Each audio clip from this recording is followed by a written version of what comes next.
கார்த்திக் ரேவதி சீரியலில் என்ன நடக்க போகுதுன்னு பார்க்கலாம். வாங்க வீடியோக்குள்ளே போகலாம்.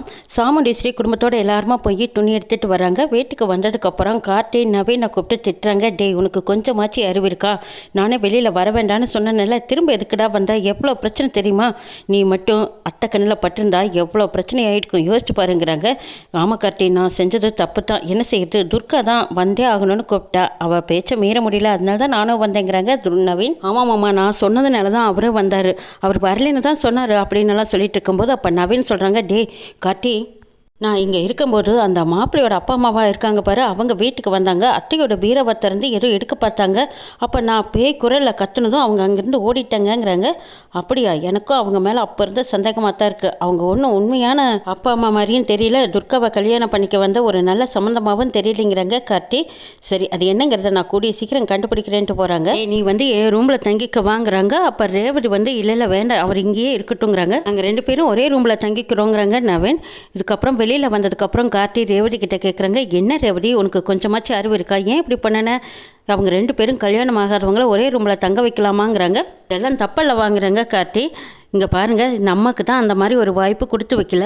துர்காவுக்காவது அந்த குடுப்பினை இருக்கு, அது வரைக்கும் சந்தோஷம். நான் தான் சந்தோஷமாக இல்லை, ஏதோ துர்காவும் நவீனாவது சந்தோஷமாக இருக்கட்டுமே. இதை பாரு ரேவதி, நீ செஞ்சுட்டு இருக்கிறது எதுவுமே சரியில்லைன்னு சொல்லிட்டு போகிறாங்க கார்த்தி.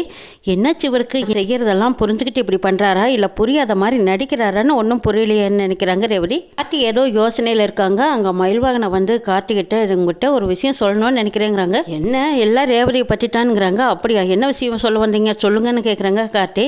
இல்லை, ரேவதி ஆரம்பத்தில் உன்னை வெறுத்து ஒதுக்குனா, அதுக்கப்புறம் உன்னை புரிஞ்சுக்கிட்டு இப்போ அவள் உங்ககிட்ட நெருங்கி வந்துட்டுருக்கா. ஆனால் நீ அவளை விட்டு விலகி தள்ளி போய்கிட்டு இருக்கிறிய, ஏன்பான்னு கேட்குறாங்க மயில்வாகனா.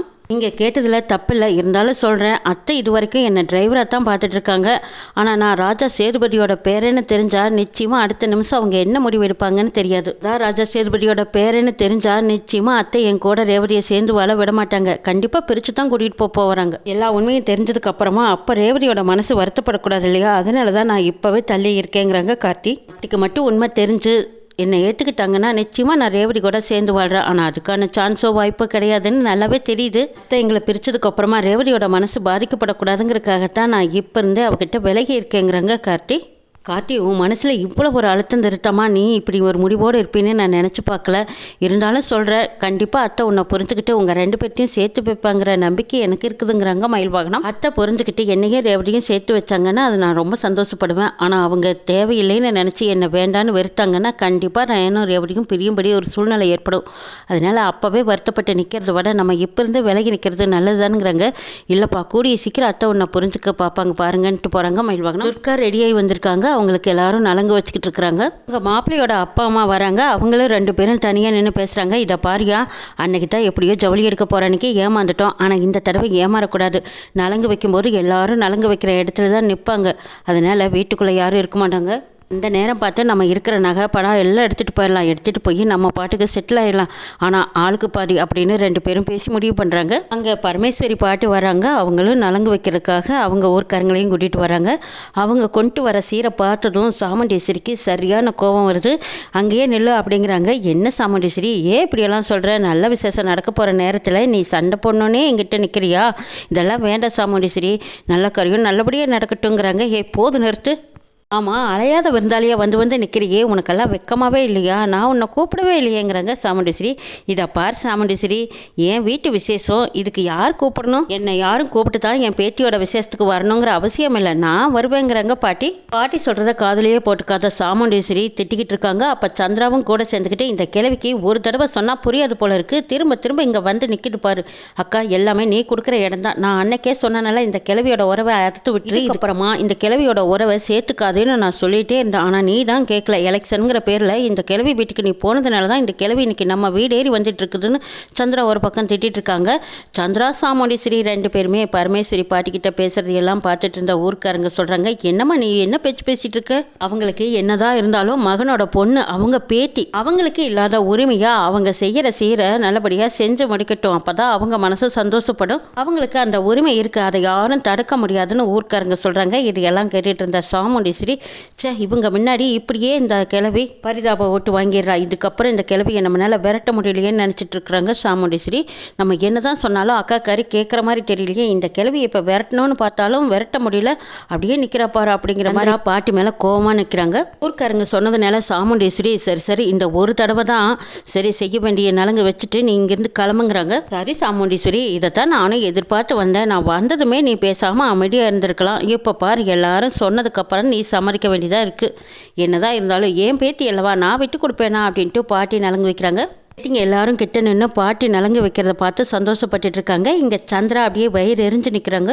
நலங்கு வச்சிட்டு இருக்கும்போது எல்லாரும் பேசிக்கிட்டு இருக்காங்க. அப்போ யாரும் நம்மளை கவனிக்கல, வா போய் நகையெல்லாம் எடுத்துகிட்டு வந்துடலாம் அப்படின்னு மாப்பிள்ளையோட அப்பா அம்மாவை வந்தவங்க சாமுண்டீஸ்வரி ரூமுக்கு போகிறாங்க. அவங்க அப்பா அம்மா ரூமுக்கு வந்ததுமே காட்டி அவங்களையே கண்காணிச்சிட்டு இருந்து பின்னாடியே வர்றாங்க. ஆமாம் நீங்கள் 2 பேரும் இப்போ எங்கே போகிறீங்கன்னு கேட்குறாங்க. அவங்க பயந்துட்டு திரும்பி பார்க்குறாங்க. ஐயோ இவன் நம்மளை கண்டுபிடிச்சிட்டான் போல இருக்கே, சரி சமாளிக்கலாம் அப்படின்னு அவங்க 2 பேரும் சமாளிக்க ஆரம்பிக்கிறாங்க. அது இல்லை தம்பி, நாங்கள் நேரமே கிளம்பி வந்ததுனால ரொம்ப டயர்டாக இருக்குது, அதான் கொஞ்சம் நேரம் ரெஸ்ட் எடுக்கலாமேன்னு வந்தவங்கிறாங்க. சரி வந்த பக்கம் எடுக்க, சரி வா போகலாம் அப்படின்னு சொல்லிட்டு அவங்க 2 பேரும் வெளியில் போகிறாங்க. அதுக்கப்புறம் காட்டி பார்த்துட்டே இருக்காங்க. இவங்க 2 பேர்ட்டையும் சும்மா விடக்கூடாது, கொஞ்சம் அசந்தாலும் இப்போ நகையும் பண்ணதையும் சுட்டிருப்பாங்க, இவங்களை இப்படியே விட்டுறக்கூடாது, எதுக்கும் ஒரு கண்ணு வச்சுட்டே இருக்கணும்னு நினைக்கிறாங்க காட்டி. துர்கா எல்லாரும் நலங்கு வச்சாச்சு, சரி நவீனும் நலங்கு வச்சா ரொம்ப சந்தோஷமாக இருக்கும், நவீன் வச்சே ஆகணும் அப்படின்னு நினச்சிக்கிட்டு கையில் சந்தனம் எடுத்துகிட்டு போகிறாங்க. நான் ரூம் வரைக்கும் போயிட்டு வரேங்கிறாங்க. சாமுண்டீஸ்வரி சரிம்மா போயிட்டு வான்னு அனுப்பி வைக்கிறாங்க. துர்கா ரூமுக்கு சந்தோஷமாக ஆர்வமாக போகிறத பார்த்துட்டு இந்த பக்கம் சந்திராவுக்கு சந்தேகமாக இருக்குது. இவ எதுக்காக ரூம் பக்கம் போகிறா, சரி என்ன நடக்குதுன்னு நாமளும் போய் பார்க்கலான்னு பின்னாடியே போகிறாங்க சந்திரா.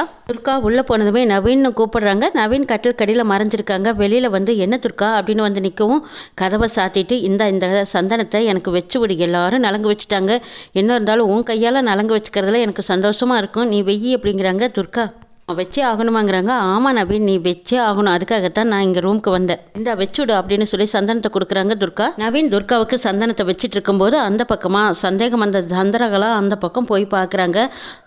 என்னது கதவை லாக் பண்ணிக்கிட்டாலே, ஒருவேளை ஜன்னலில் பார்க்கலாமான்னு ஜன்னல் வழியாக பார்க்குறாங்க. அங்கே நவீன் துர்கா 2 பேரும் நின்றுட்டு இருக்காங்க. நவீன் துர்காவுக்கு சந்தனத்தை வச்சுட்டு இருக்காங்க. சந்திரா அதிர்ச்சி அடைகிறாங்க. ஓஹோ இவ இங்கே தான் மறைச்சி வச்சிருக்கியா, இருடி வர்றேன், உங்கள் 2 பேர்த்தையும் சேர்த்து வைக்கவும் மாட்டேன், நீங்கள் 2 பேரும் நல்லா இருக்க விடவும் மாட்டேன், இப்போ வைக்க போகிறேன் பாரு அப்படின்னு நினச்சிட்டு உடனே சந்திரா அந்த பக்கம் வராங்க. நான் ஊரெல்லாம் தேடிட்டு இருக்கோம், துணிக்கடை வரைக்கும் வந்தேன், அப்போவும் எங்ககிட்ட இருந்து தப்பிச்சிட்டேன், இப்போ என்கிட்ட தப்பிக்க முடியாதுடா அவனை, போலீஸை வர வச்சு உன்னை கையும் களவுமா அப்படியே அள்ளிக்கிட்டு போக வைக்கிறேன்னு சொல்லிட்டு சந்திரா உடனே போலீஸ்க்கு ஃபோன் பண்ணுறாங்க. இன்ஸ்பெக்டர் கேட்குறாங்க என்ன மேடம் சொல்கிறீங்க, அவன் அங்கே தான் இருக்கானாங்கிறாங்க. ஆமாம் சார் இங்கே தான் இருக்கான், நீங்கள் வந்தீங்கன்னா உடனே கையோடு பிடிச்சிட்டு போயிடலாங்கிறாங்க. அப்போ உடனே போலீஸ் அங்கே வர்றாங்க. காட்டி மாப்பிள்ளையோட அப்பா அம்மா ஃபோட்டோவை சரவணுக்கு அனுப்பி வைக்கிறாங்க. இவங்களை பற்றின தகவல் தெரிஞ்சால் எனக்கு உடனே இன்ஃபார்ம் பண்ணுங்கள் சார், இவங்களை பற்றி கண்டுபிடிக்கணுங்கிறாங்க. சரவணும் சரி காட்டி நான் இப்போ லீவில் இருக்கேன், நாளைக்கு டியூட்டிக்கு வந்துடுவேன், நான் இவங்களை பார்த்துக்கிற விடுங்கிறாங்க. சரி சார் எனக்கு இவங்களை பற்றின டீட்டெயில் வேணுங்கிறாங்க. சரி நான் பார்த்துக்கிறேன்னு சொல்லிடுறாங்க. சாமுண்டீஸ்வரிக்கு போலீஸ் ஜீப் வந்திருக்கு, அது யாரடா அது அப்படின்னு எல்லாரும் பார்க்குறாங்க. அங்கே இன்ஸ்பெக்டர் கான்ஸ்டபிள் எல்லாரும் வீட்டுக்குள்ளே வராங்க. என்ன சார் இது வீடு வரைக்கும் வந்திருக்கீங்கன்னு கேட்குறாங்க. சாமுண்டீஸ்வரி ஆமாம் மேடம் நாங்கள் தேடிக்கிட்டு இருந்தவன் இங்கே இருக்கான்னு சொன்னாங்க, அதான் நாங்கள் வந்திருக்கோங்கிறாங்க. எது நீங்கள் தேடிக்கிட்டு இருக்கிறவன் இங்கே இருக்கானா, இங்கே இருக்க வாய்ப்பே இல்லையேங்கிறாங்க. சாமுண்டீஸ்வரி அக்கா நீ தான் முட்டாள்தனமாக நம்பிட்டு இருக்க, இங்கே இப்போ என்ன நடக்க போகுது பாருங்கிறாங்க சந்திரா. இன்ஸ்பெக்டர் துர்கா ரூம்ல இருந்து நவீனை இழுத்துட்டு வராங்க. இதை பார்த்ததும் சாமுண்டீஸ்வரி துர்காவை அடிக்கிறாங்க. என்ன நடக்குது